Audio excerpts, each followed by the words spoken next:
You are listening to PastThink.com audiobook. Please like and subscribe, thank you. 37. The Ghost King visits Tripitaka Tang at night. Wu Cheng'en, through wondrous transformation, leads the child. We were telling you about Tripitaka sitting in the Chan Hall of the Precious Grove Monastery. He meditated for a while beneath the lamps on the water litany of King Liang, and he read for a while the True Sutra of the Peacock. Not until about the hour of the third watch did he wrap up the scriptures again in his bag. He was just about to get up and walk over to his bed when he heard the weird moan of a strong gust outside the door. Fearing that it might blow out the lamp, he tried hurriedly to shade it with the sleeve of his gown. When he saw the lamp flicker, he began to tremble, but at the same time, he was overcome by fatigue and soon dozed off with his head resting on the reading desk. Though his eyes were closed, he still seemed to be half-conscious, able to hear all the time the continuous sighing of the dark wind outside his window. What a wind! Truly it whistled and whiffled. It swayed and scattered. It whistled and whiffled as fallen leaves flew. It swayed and scattered the floating clouds. Heaven's stars and planets were all darkened. The whole earth's dust and sand were strewn afar. For a while it was fierce. For a while it was mild. When mild, bamboos and pines beat out their pure rhymes. When fierce, waves of lakes and rivers heaved and churned. It blew till mountain birds grew restless, their voices choked.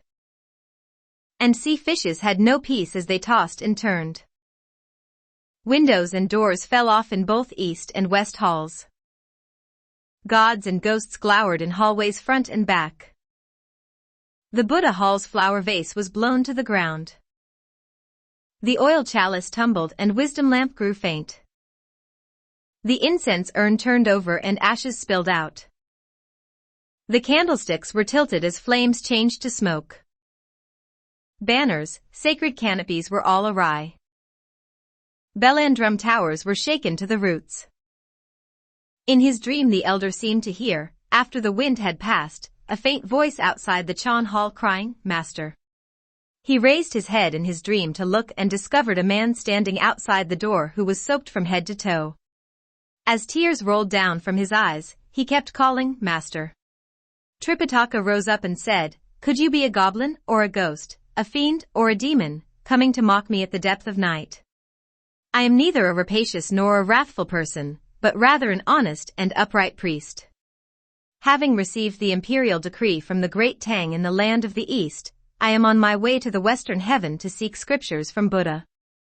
I have 3 disciples under my command, all valiant men able to tame tigers and subdue dragons, heroic warriors capable of repelling demons and extirpating monsters.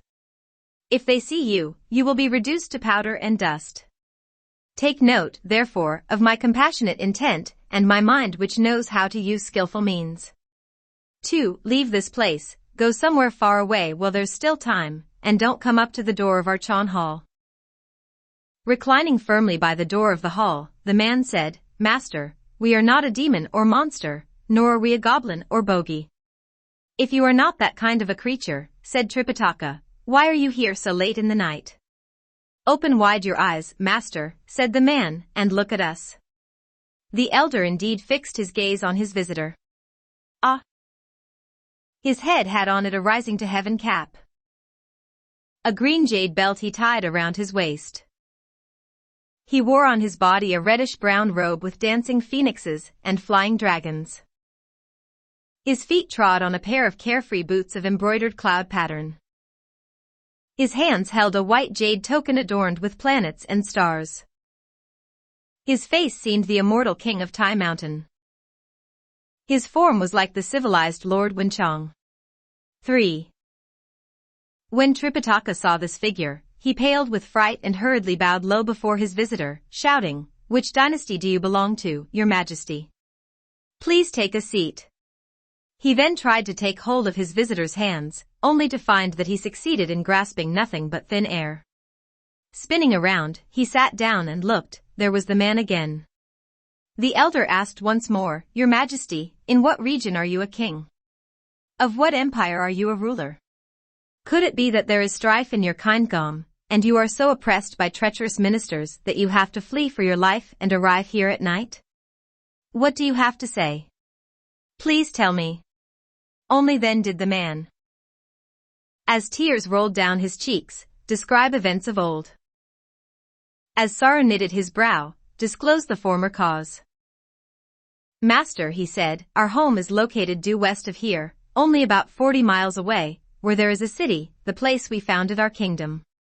What is its name? Asked Tripitaka. To tell you the truth, said the man, when we established our reign, we gave it the name Black Rooster Kingdom. Why is it that your majesty seems so frightened, said Tripitaka, and for what reason did you come to this place? The man replied, O master. 5 years ago we had a drought here, so severe that no vegetation could grow, and the people were all starving to death. It was dreadful. When Tripitaka heard these words, he nodded and smiled, saying, Your Majesty, the ancients said, when the kingdom is upright, then even the mind of heaven is agreeable. You must not have been treating your subjects with compassion. If there were drought and famine in the land, how could you forsake your domain? You should have opened up your warehouses in order to bring relief to the people. You should repent of all the sins you have committed, and try to do good henceforth. When you have freed and pardoned those who were unjustly accused and condemned, then the mind of heaven will be pacified, and the winds and the rains will become timely and auspicious once more. The warehouses in my kingdom, said the man, were all empty and both our revenue and food were exhausted. The salaries for our civil and military officials had to be stopped, and there was not meat in our royal diet. I attempted to imitate the way King Yu conquered the flood, by suffering with our people, by ritual cleansing, maintaining a vegetarian diet, and practicing abstinence. Night and day we offered prayers and incense to heaven. This went on for 3 years, but all we had as a result were parched rivers and dried wells. As we reached our most desperate moment, there came to us suddenly from Zhongnan Mountain a Taoist of the Complete Truth Order, for who was able to summon the wind and call for rain, to transform rock into gold. 5. He first presented himself to the civil and military officials, and then he met with us. We, of course, invited him to ascend the liturgical platform and offer prayers, which were indeed efficacious. As he struck aloud his ritual placard, torrential rain came down in a moment. We thought that 3 feet of rain would be quite sufficient, but he said that since the drought had been so severe for such a long time, he would ask for an extra 2 inches. When we saw how magnanimous he was, we went through the ceremony of 8 bows with him, and became bond brothers. This, said Tripitaka, had to be the greatest joy for your majesty. What joy was there? Asked the man. Tripitaka said, if the Taoist had that kind of abilities, you could tell him to make rain when you wanted rain, and to make gold when you wanted gold. What need was there that made you leave the city and come here now? Indeed, we became so intimate with him that we shared our food and rest together for 2 years, said the man, when it was the time of spring again. As flowers bloomed seductively on the apricot and peach trees, every household in the kingdom was going out to enjoy the lovely scenery. At the time when our officials retired to their residences, and our consorts to their chambers, we walked hand in hand with the Taoist into the imperial garden. When we came near our well with octagonal marble walls, he threw something in it that emitted myriad shafts of golden light, and tricked us into approaching the side of the well to see what sort of treasure was in it. Moved to treachery all at once, he pushed us into the well, which he then covered with a slab of stone. He sealed off the entire well with mud and dirt, and he even transplanted a plantain tree on it. Alas, pity us! We have been dead now for 3 years, 6 a ghost who lost his life in the well, and whose wrong has yet to be avenged. When the Tang monk heard that the man was in fact a ghost, he turned numb with fear as his hairs stood on end. He had, however, no choice but to question his visitor further, saying, Your Majesty, there is something unreasonable in what you have just said. If you have indeed been dead for 3 years, how could those civil and military officials, those consorts of 3 palaces, not miss you and seek you when they had to attend court once every 3rd morning? The man said, Master, when one speaks of the Taoist's abilities, they are truly rare in the world. Since he murdered us, He shook his body once in the garden and transformed himself into an exact image of us. Then and there he took over our empire and usurped our kingdom. Our 2 divisions of civil and military officials, some 400 court ministers, and the consorts and ladies of 3 palaces and 6 chambers now all belong to him. Your Majesty, said Tripitaka, you are too timid. Why timid? Asked the man. Tripitaka said, Your Majesty, that fiend indeed must have some magic powers in order to change into your form and usurp your kingdom. The civil and military officials might not recognize him, and the consorts might not realize what has happened. But you understand, even though you have died. Why didn't you file suit against him before King Yama in the region of darkness? You can at least give an account of the wrongs perpetrated. His magic powers are great indeed, said the man, and he's intimate with most of the divine officials. The city's tutelary guardian drinks with him frequently, the ocean's dragon kings are his relatives, equal to heaven of the Tai Mountain 7 is his dear friend, and the 10 kings of hell happen to be his bond brothers. That's why we have no place to go even to file suit. Tripitaka said, Your Majesty, if you cannot bring suit against him in the region of darkness, why do you come here to the world of light? O Master, said the man, you think that this slip of a wronged soul would dare approach your gate? Before this monastery you have the various tutelary devas, the 6 gods of darkness, and the 6 gods of light, the guardians of 5 quarters, the 4 sentinels, and the 18 guardians of the faith, all of them closely watching over you and your horse. Just now it was the night patrol god who brought us in here with a gust of divine wind. He said that our water ordeal of 3 years is now fulfilled, and that we should come to seek an audience with you. He told us that you have under your command a senior disciple, the great sage, equal to heaven, who is able to slay fiends and subdue demons. We have come with all sincerity to plead with you. We beseech you to go to our kingdom and seize the demon, so that the true and the deviate can properly be distinguished. To repay the kindness of Master, we shall imitate those who express their gratitude by weaving grass ropes or holding bracelets in the mouth. 8. Your Majesty, said Tripitaka, so you came here to ask my disciple to get rid of those monsters for you? Exactly. Exactly, said the man. Tripitaka said, My disciple may not be good in doing something else, but if you ask him to subdue demons and catch fiends, the work will suit him to a T. But Your Majesty, though you may order him to seize the monster, I fear that he may find it difficult to carry out. Why should it be difficult? Asked the man. Tripitaka replied, If that fiend indeed possesses such great magic powers that he has managed to transform himself into an exact image of you, then it will mean also that all the civil and military officials of the court and all your consorts have been nothing but friendly and amiable toward him.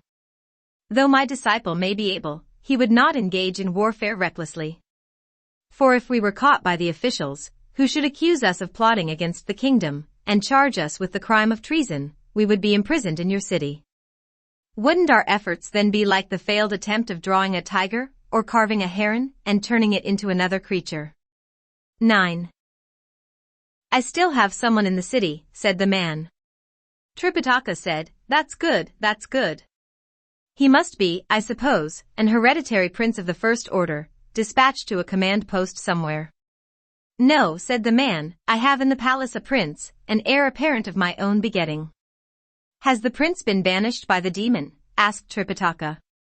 Not yet, said the man, but he has been asked to remain in the Hall of Golden Chimes, either to discuss the classic texts with one of the secretaries, or to sit on the throne with the Taoist. For these 3 years, the prince was forbidden to enter the palace and unable to see his mother.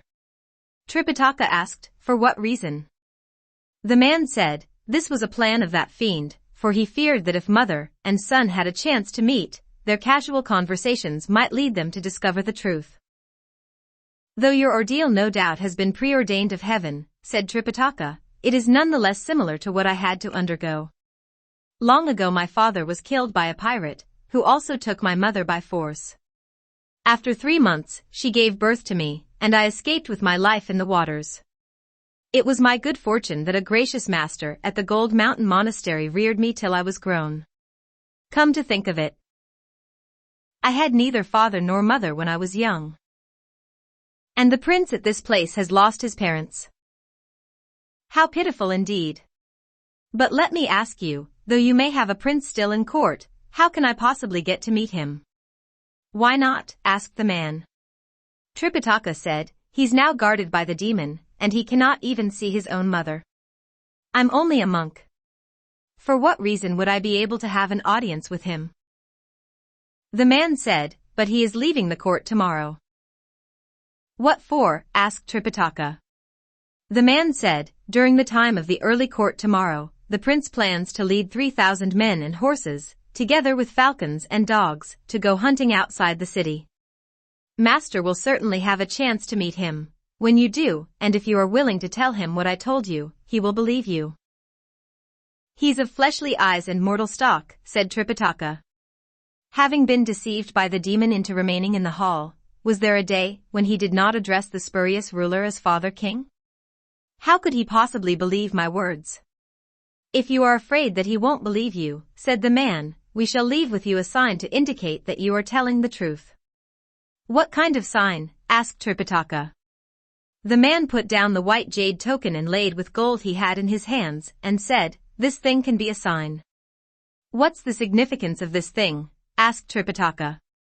The man said, after the Taoist had changed into our form, all he lacked was this treasure. When he entered the palace, he claimed that the rain-making Taoist had robbed him of this jade token, which for 3 years now he had not been able to recover. If our prince sees it, the sight of the thing will remind him of its true owner, and our wrongs will be avenged. All right, said Tripitaka, let me have it, and I'll ask my disciple to take care of you. Will you wait here? We dare not, said the man. We plan to ask the night patrol god to use another gust of divine wind and send us into the inner palace, where we shall appear in a dream to our true queen of the central palace. We want to make certain that mother and son will be of one mind with all of you. Tripitaka nodded in agreement and said, please go. The wronged soul bowed to take leave of Tripitaka, who was trying to walk outside to send him off. Somehow he tripped and fell, and when Tripitaka woke up with a start, it was all a dream. As he faced the dim, flickering lamp in fear, he cried repeatedly, disciples. Disciples. What's all this hollering for the local spirit? 10 mumbled 8 rules, beginning to stir. I used to be a man of might dedicated to passing my days by devouring humans, and I loved the taste of blood and meat. What enjoyment! You have to leave the family and ask us to protect you on a journey. I thought I was to be a monk, but in fact I'm a slave. During the day I have to pull the luggage and lead the horse, while at night, I have to carry the night pot and smell someone's stinky feet by sharing his bed. And even at this hour, you are not asleep.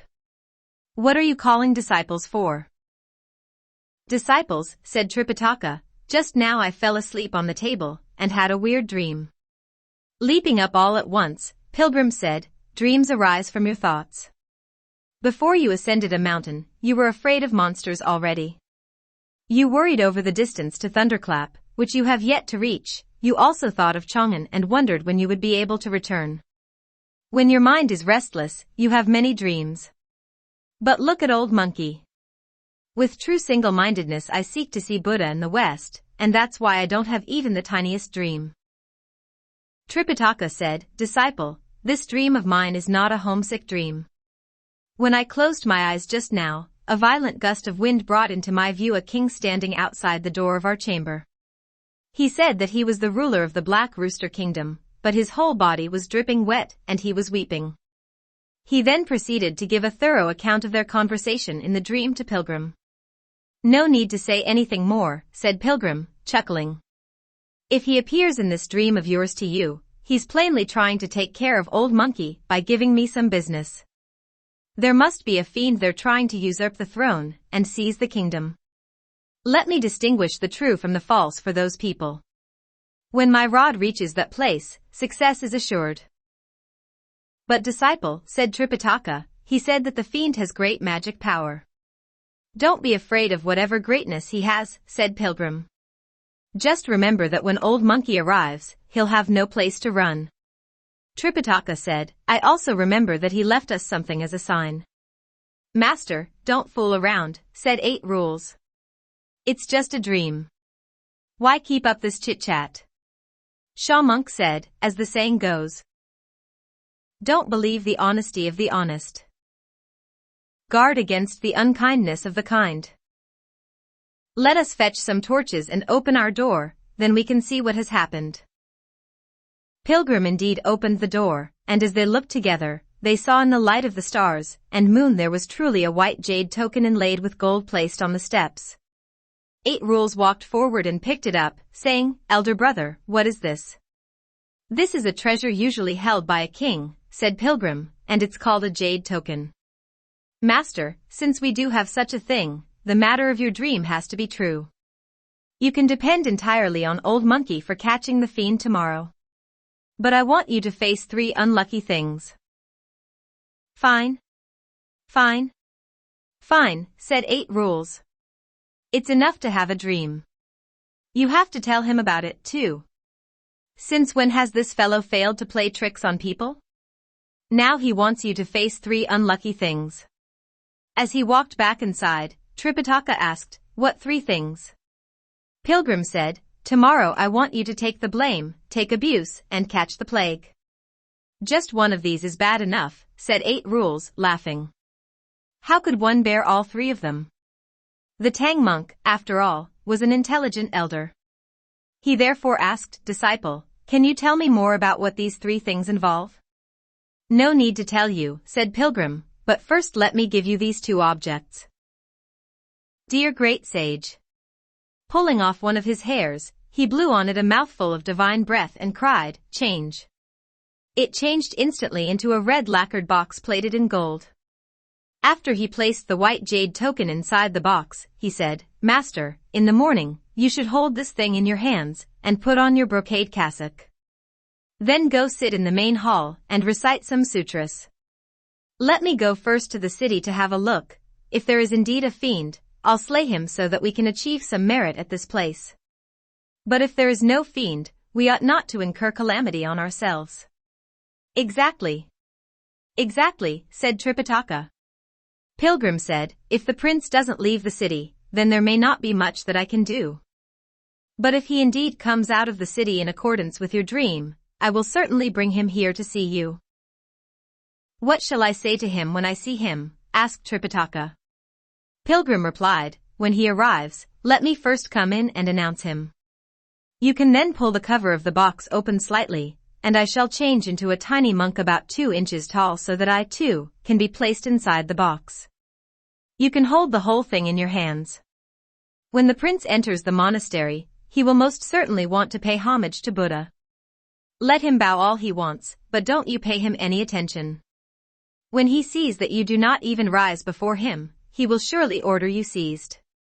Let him do that, in fact, let him beat you, tie you up, or execute you. Hey, said Tripitaka. He's capable of issuing a high military order. If he truly wants to have me executed, what shall I do? No fear, for I'm around, said Pilgrim. When you get to the crucial moment, I'll be there to protect you. If he asks who you are, you can identify yourself as a monk sent by imperial decree from the land of the East to present treasures to Buddha, and to acquire scriptures from him in the Western heaven. If he asks what sort of treasure you have, you can tell him about the brocade cassock of yours. Say to him, however, that it is only a 3rd-class treasure, and that you have in your possession good things that belong to the 1st and 2nd classes. When he asks you some more, you can then tell him that there is a treasure in this box, which has knowledge of the past 500 years, the present 500 years, and the future 500 years. All in all, this treasure has complete knowledge of the events of past and future for a period of 1,500 years. Let Old Monkey come out then, and I shall tell the prince what you heard in your dream. If he believes me, I'll go catch the demon, so that his father king may be avenged and our reputation may be established at this place. If he doesn't believe me, we can then show him the white jade token. I fear that he might be a bit young even to recognize the token. When Tripitaka heard these words, he was very pleased, saying, O disciple, this is a most marvelous plan. But talk about these treasures, one will be called brocade cassock, and the other white jade token. What shall be the name of that treasure you will change into? Let's call him king-making thing, said Pilgrim. Tripitaka agreed and kept these words in his heart. That whole night master and disciples did not, of course, have any sleep. Impatiently waiting for the dawn, they wished they could, by nodding their heads, call forth the eastern sun, and with one breath disperse all heaven's stars. In a little while, the eastern sky paled with light. Pilgrim thereupon gave the following instruction to 8 rules, and Shah monk, don't disturb the monks, so that they won't be milling about in the monastery. When I have accomplished what I must do, then we'll journey again. He took leave of them and somersaulted at once into the air. Opening wide his fiery eyes to look toward the west, he discovered that there was indeed a city. How could he see it so readily, you ask? The fact of the matter was that the city, as we told you before, was only 40 miles away. So, the moment Pilgrim rose into the air, he saw it immediately. As Pilgrim drew near the city and stared at it carefully, he saw that it was shrouded by unending layers of eerie mists and battered by constant gusts of demonic wind. Sighing to himself in the air, Pilgrim said, "If a true king ascends his precious throne, auspicious light and clouds will this place enfold. Since a fiend has usurped the dragon's seat, rising black mist seals up the doors of gold." He was thus speaking to himself when he heard the loud booms of cannons. As the eastern gate swung open, a troop of men and horses appeared, indeed a hunting corps most fearsome in appearance. You see them leaving the capital at dawn. They go to hunt on the meadow. Bright banners unfurl in the sun. White stallions race against the wind. The lizard skin drums roll and roll, as tasseled lances strike in pairs. The falconers are ferocious, and whippers in both mean and strong. Fire cannons rattle the heavens, and birdlime poles glow in the sun. Each one props up his arrows. Every man wears his carved bows, spreading their nets beneath the slope. They pull taut the ropes in the paths. At one crack like a thunderclap, 1,000 steeds charge leopards and bears. Tricky hares cannot save their lives. Wily deer are at their wits' end. Foxes are fated to expire. Antelopes perish in the midst. If pheasants can't fly to escape, could wild fowls find refuge from harm? All of them ransack the mountain range to capture wild beasts, and cut down the forest to shoot at flying things. After those people had come out of the city, they spread out in the countryside toward the east, and in a little while they reached the rice fields on the highland some 20 miles away. In the midst of the troops there was a young warrior who wore a helmet and a cuirass, a cummerbund too, of 18 layers. His hands held a treasure sword of blue steel, and he rode a brown warhorse. A fully strung bow also hung from his waist. Truly, he seemed faintly like a king, a ruler with noble looks. His features were not uncouth. Like a true dragon he moved. Secretly pleased in the air, Pilgrim said to himself, that one has to be the crown prince. Let me tease him a little. Dear great sage. He lowered his cloud and darted straight into the army of the prince. Shaking his body once, he changed instantly into a little white rabbit, scampering about before the prince's horse. When the prince saw it, he could not have been more delighted. Pulling out an arrow, he stretched his bow to the fullest and shot the rabbit squarely with it. The great sage, of course, had made it possible for the prince to hit him. Being quick of hand and eye, he actually had caught the arrow. After dropping some of the arrow's feathers on the ground, he turned and sped away. When the prince saw the arrow had found its mark on the rabbit, he urged his horse on to give chase all by himself. He did not realize that he was being led away deliberately. When the horse galloped, Pilgrim ran like the wind, but when the horse slowed down, Pilgrim also took up a more leisurely pace just to stay slightly ahead of him. Mile after mile it went on like this, until the prince was lured right up to the gate of the Precious Grove Monastery. Changing back into his true form, the rabbit thus disappeared, and only the hawk-feathered arrow was stuck on the doorpost. Pilgrim raced inside yelling to the Tang monk, "Master, he's here, he's here." He changed again, this time into a tiny monk about 2 inches tall, and crawled at once into the red box. We now tell you about the prince, who chased his prey right up to the monastery gate. He could not find the white rabbit, but he saw an eagle-plumed arrow stuck on the doorpost. Greatly startled and turning pale, the prince said, "Strange. Strange. I clearly shot the white rabbit with my arrow. How could the rabbit disappear, and only the arrow be seen here? It must be that after years and months, the rabbit has turned into a spirit." He pulled out the arrow and raised his head to look. There on top of the gate of the monastery were written 7 words in large characters, "Precious Grove Monastery built by Imperial Command." "Now I know," said the prince. "Years ago my father king, I recall, did send some officials from the Hall of Golden Chimes to take some gold here so that the monks could redecorate the images and the halls. I didn't expect that I would be here today. Truly. There in a bamboo-shaded walk. With a good monk I fell to talk. So in this tedious mortal round, one afternoon of peace I found. 11. Let me go inside for a walk." Leaping down from the horse, the prince was about to enter the monastery, when those 3,000 men and horses who were accompanying him also arrived.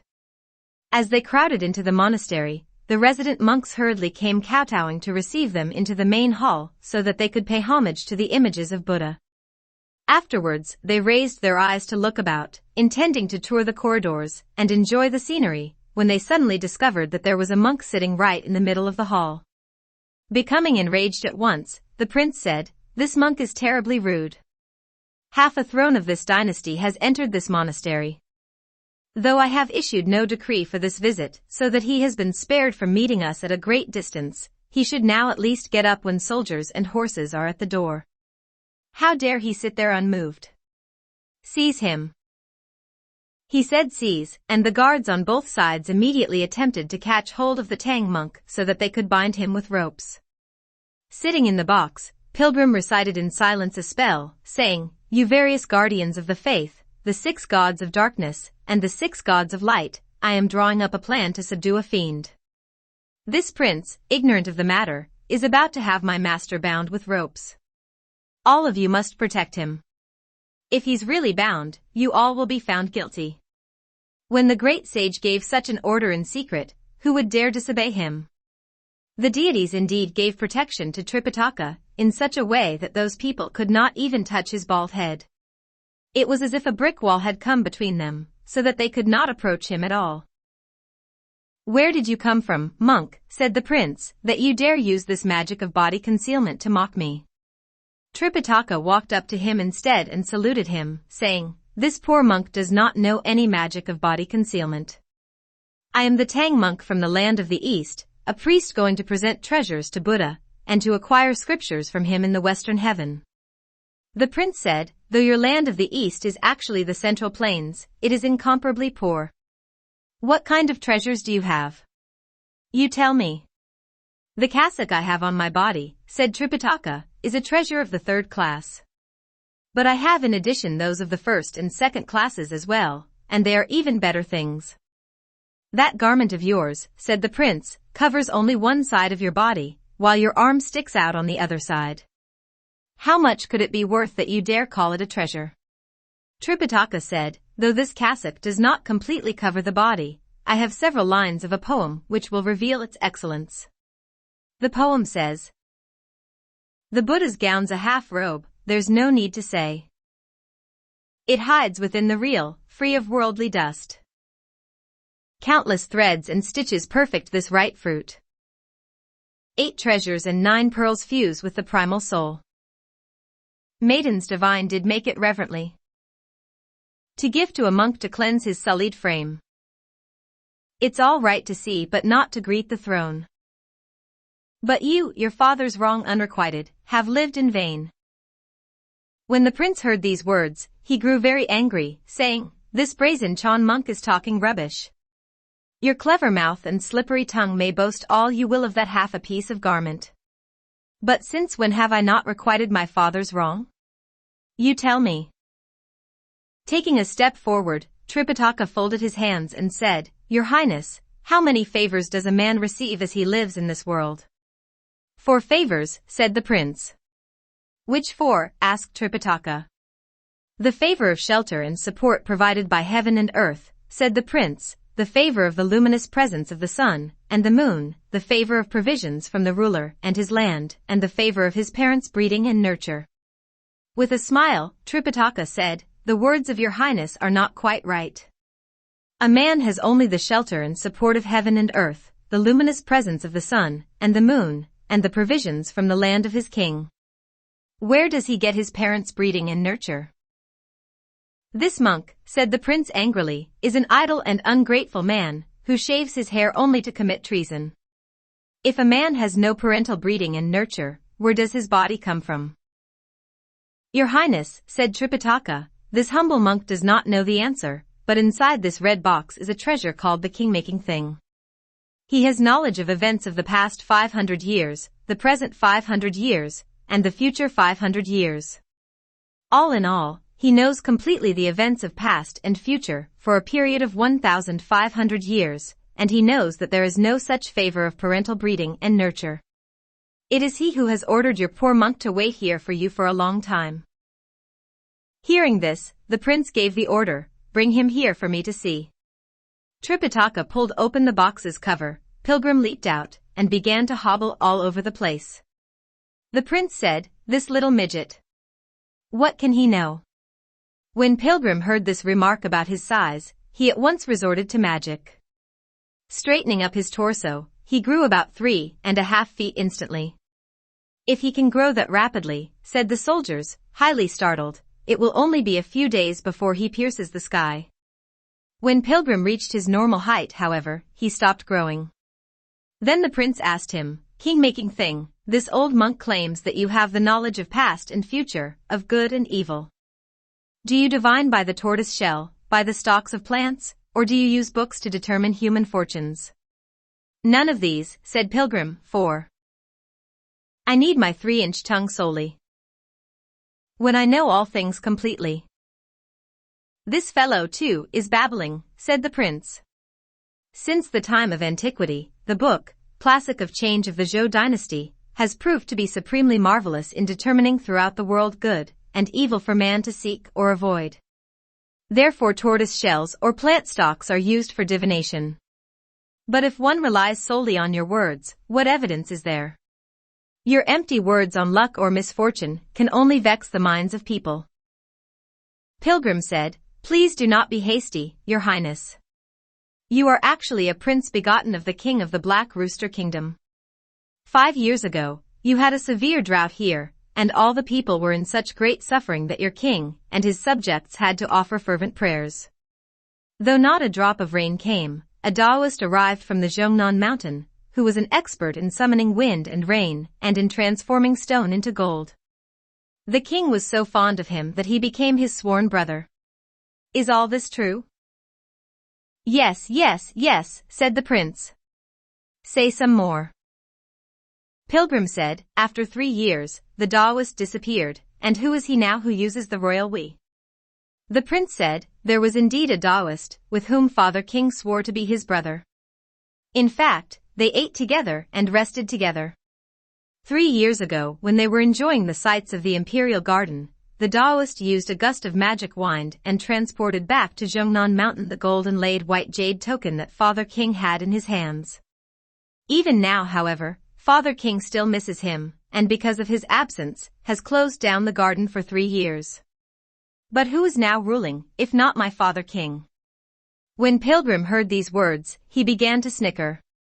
The prince asked him again, but instead of replying, he only continued to snicker some more.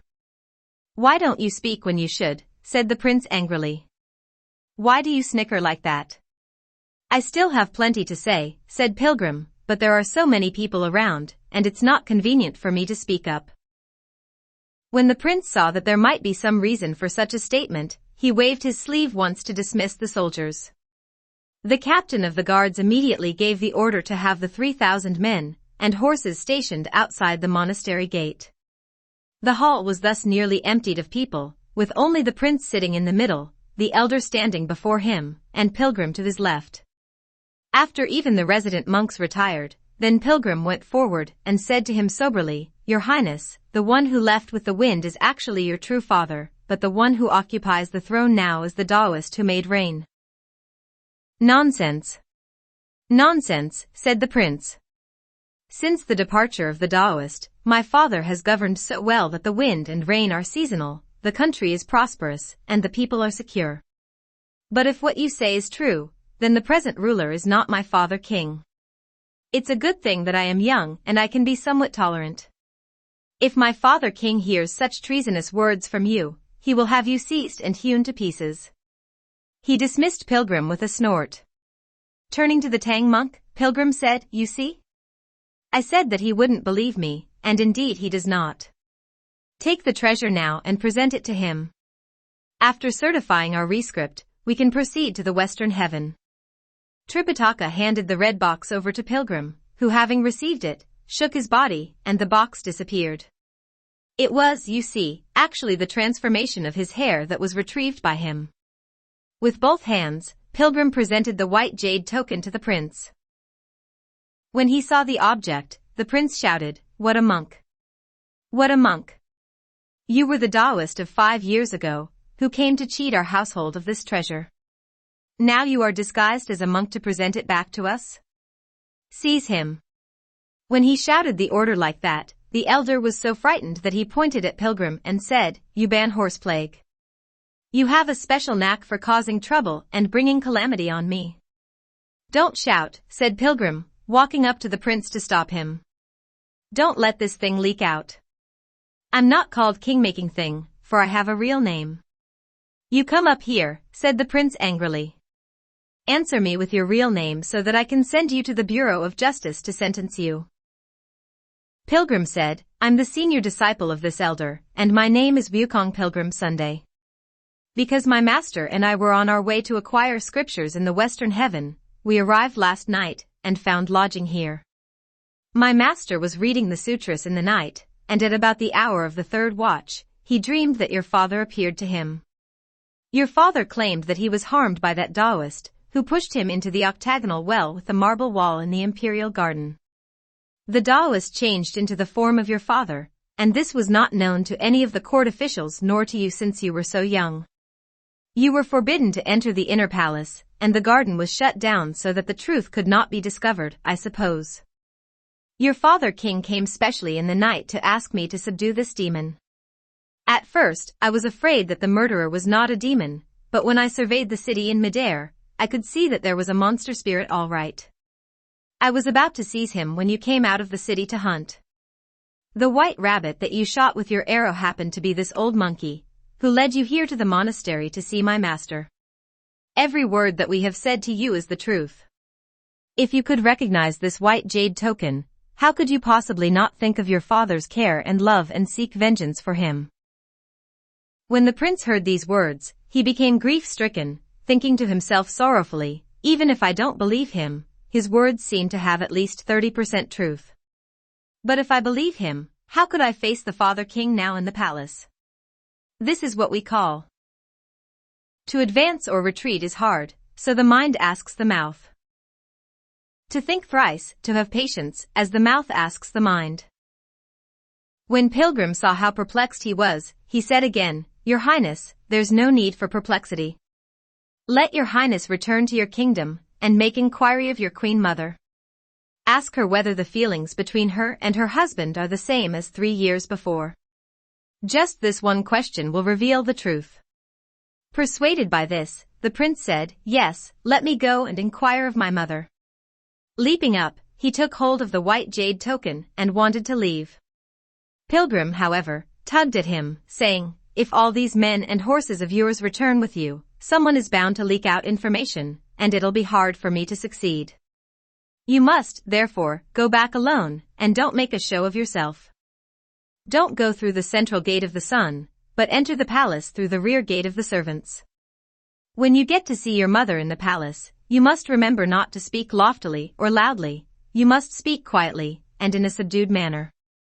For I fear that the fiend has great magic powers, and if he ever gets wind of the news, it'll be difficult to preserve the lives of you and your mother. The prince obeyed this instruction. Walking out the door, he gave this order to the officers: stay and camp here. Don't move. I have something to attend to. When I return, we shall go back to the city together. Look at him. He gave his troops the order to pitch their camp and sped to his city on a flying horse. As he left, we do not know what they have to say when he sees his mother. Let's listen to the explanation in the next chapter. You are listening to PastThink.com audiobook. Please like and subscribe. Thank you.